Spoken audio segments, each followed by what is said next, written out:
Hey, what's up, guys? So, I'm starting this YouTube channel just so I could share my experiences that I've went through on my own spiritual journey, and hopefully I could help out anybody else going through the same thing, because I remember when I first started, I used to watch a whole bunch of spiritual YouTubers, and they made me feel less alone and more than anything less crazy. So, for this one, I'll just talk about how I started my spiritual journey and I started meditating and dreaming. So, it was towards the beginning of March. My friend sent me an article for candle gazing. And for those who don't know, candle gazing is basically when you light a candle in a dim room or a dark room and you just sit, meditate, and try to become one with the candle. That's the main goal, that's the main mission of it. And so I gave it a try. He sent it to me and I tried it out right before I went to bed. I want to say like 20 minutes before I went to bed. And so the first time I did it in my room alone, and I tried it for about 5 minutes, but I couldn't become one with the flame. I didn't really achieve the goal of it, so to say. And but even then, just for those 5 minutes, it was the first and only time that I've actually actively tried meditating on my own time. And I remember as soon as so I did it for 5 minutes, went to sleep, and boom, just like that, like immediately, I dreamt again for the first time in 5 or 6 years. For 5 or 6 years, I would go to sleep, wake up, nothing happens in between. I literally put my head on the bed and I wake up the next morning and nothing. But the day I tried meditating, I dreamt that same day for the first time in 6 years. I can't really remember the dream, but I just remember being super surprised and astonished by it. And so I did that for the first day. The second day, I tried it again, 10 minutes. It went a little better. I was able to focus more on the flame, but even then, I still didn't become one with the flame. But I dreamt again for the second day in a row. And third day, I tried it for 15 minutes. That time, I did actually feel myself become one with the flame and actually like focus and concentrate on it. And I started watching, spiritual videos, spiritual show more than anything. And another thing that I tried was on the third day, I tried mirror gazing. So that's when you go in front of a mirror and you just stare at yourself directly in your eyes and you just sit there and then just do that. Like all there is to it. So I tried that. I got a chair and I put it in the bathroom. I put it in front of the mirror and I sat there for about 10 minutes and I just stared at myself in the eyes. And at some point, I remember seeing my physical body in the mirror and then seeing this light body outline it. And they just kind of started separating slowly. And I recognized the light body as being my consciousness, like being my actual self. And so that was my first experience with mirror gazing, and that happened on the third day of like for me meditating ever. And I combined all this with sun gazing. So for sun gazing, I tried it out senior year, just for like 10 seconds at sunset. Because the thing with the sun is that it's such a powerful energy source. It's like the most powerful energy source we have, that you have to build a relationship with it. You can't just, people will tell you that you'll go blind, don't stare at the sun and stuff like that. But I mean, if you go out in the middle of the day and you stare at the sun, yeah, you'll go blind. It'll hurt you. But if you build a relationship with it, it's perfectly fine in my experience. And I've had other people do it, other, experienced spiritual people do it, and they found results. And my friends have done it, recommended it to me. And so I tried that. I remember I would hop on the bike, on my neighbor's bike. I just borrowed his bike, and I'd go bike to the beach about like 15 minutes from my old house, and I sit on the cliff and I just meditate. And about 30 minutes before the sunset, that's when I would start staring at the sun.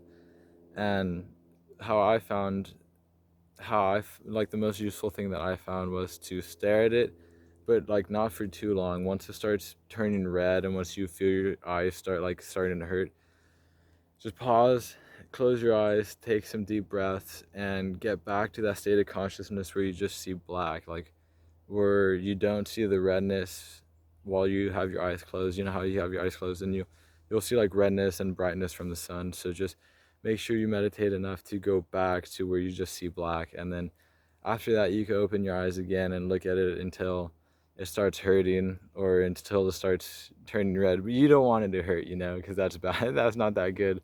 But you just got to build a relationship with the sun, and once you do that, then you'll start to get energy from it, and you'll start, it'll just start becoming a beneficial relationship. For me, the first few times that I did it, I would walk away feeling super energized, and what was funny is that I would feel super tapped in and connected to all the energy around me. I'd be walking through like these fields, and I would be able to just sense the energy of the wind blowing by. I just feel and listen to all the grass brush with the wind. Another funny thing too is that animals started coming up to me. They started approaching me, and so like I would have this gopher come out of his hole and run up to my feet. I'd have dogs start coming up to me and sniffing my hand and licking it and walking away.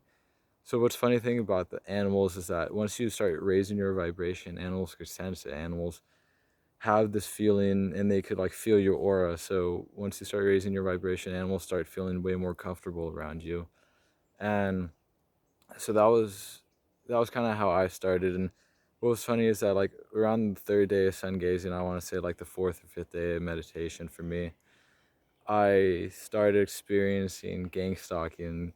Gang stalking is really funny because it's not funny, but it's one of the things that sounds really crazy, but is still real at the same time. A whole bunch of people will talk about it, and I feel like especially in California is kind of bad. So for me, gang stalking happened to me first when I was on this cliff. So there was this big tree and it kind of acts like a dome. So it was a cliff and then the tree on top, and it was domed off all the view.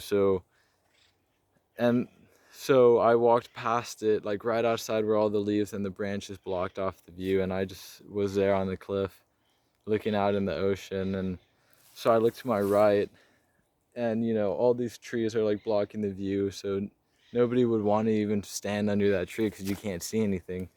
So I would look to my right and I saw these two little kids like walk up and just start staring at me. Like they were just staring, and it was the weirdest thing ever. And I was like, okay, well, whatever. Like I don't have no idea what they want. And so they just stared at me, and then their parents and grandparents walked over. So it was like three more adults walked over, and they all just stood under this tree where you can't see the ocean, which is the whole reason why you would be there. Where you can't see the ocean, you can't see anything because you're just literally under this tree dome, and the whole family was just standing there staring at me. And I was like, okay, well, this is weird as fuck. Okay, whatever. And so they just stood there for like 5 minutes staring at me, and I hopped on my bike and I just rode away. And then a couple days after that, or the day after that, I went back to the cliff, a different little spot, and I just started meditating, sun gazing like I was. And these people would come up, walk behind me on the cliffs, and like it was, let's say it was like a group of two people walked up, and they just were right there. And as soon as I started getting into a deep state of meditation, they'd make a noise and like try to distract me, and it caught my attention because it just kept happening every single time I was about to enter that deep state. And so something instinctually popped off for me, and it let me know it's like, oh well, they're here to distract me. Like that's their purpose. That's what they're trying to do. And so I like didn't let it distract me, and I just stayed focused. I remained focused on my sun gazing, on my meditation. And I noticed that two people would like stay there for like 4 or 5 minutes, even though there was a whole cliff. Like there was all this cliff where they could have went, and they just decided to go right next to me and make noise. And so they stay there for like a few minutes and then they walk away, right? And then a couple minutes would pass and a new group would come. Let's say it's a dude on a bike just pulls up, starts making noise again, starts trying to distract me. Stay there for a few minutes, he'd leave. And then another group came up, like a group of like 4 or 5 people came up, started making noise, and it just kept going on and on.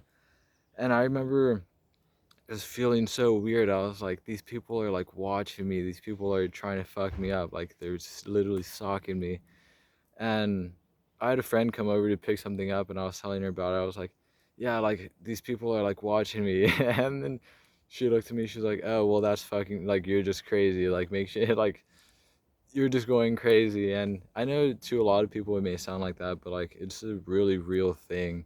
And at first I thought maybe I was crazy, but then I learned later on that it has a whole term, gang stalking, and it's actually like pretty infamous here in California. So I don't know, like I literally thought I was crazy for a little bit, but it's real. Like it's a completely real thing, and I've had other like my one of my friends had a whole interaction about it. He was telling me that once he was just walking with his friend, and out of nowhere, like he just randomly heard his name yelled, and then even his friend was like, "Whoa, like that was weird. Like where did that even come from?" And he told me that, and about a month later, I was just walking, minding my own business, and same thing, the exact same thing happened to me. I was just walking alone by myself, and I just heard somebody shout my name, and there was like nobody around me that I knew, nobody even close to me. It was just random people in the distance, and so it's just some weird stuff. But that was the beginning of my meditation, and I guess I didn't really get into dreams too much, but I could get dreams into dreams in another video because I have a lot to say about them. They've become just as real as this life. But so that was my beginning. I started with candle gazing, and then mirror gazing, sun gazing. I just continued along with those things. And I remember a month into it, or about a month into it for candle gazing, I was candle gazing in a bedroom, and I got so relaxed to the point where I just naturally lied back in my bed and closed my eyes, and I saw, like I felt like I was floating, and I saw this circle in front of me just keep growing and flashing and growing brighter, and it was just stars, and I recognized it to be the astral realm or the astral plane. And right as soon as I was about to detach and go into like outer space, the stars, when my friends upstairs made a noise and I was snapped back in my body. But I could talk about that another time. But yeah, so that's basically the beginning of my spiritual journey. I meditating, I guess, meditating, and gang stalking might happen, and a lot of people might not believe you or will call you crazy, but it's real. It's definitely a real thing. So, but you shouldn't be scared of it. They can't do shit to you. They can't touch you. They can't do anything. They're literally just there. Like, so you don't even have to pay attention to them. But yeah, I guess that's it for this one. So I guess fucking fly. So I guess yeah, just stay positive. Take care of yourself. That's really important, especially right now. Take care of yourself and keep raising your vibration. That's really what's important. Peace, family.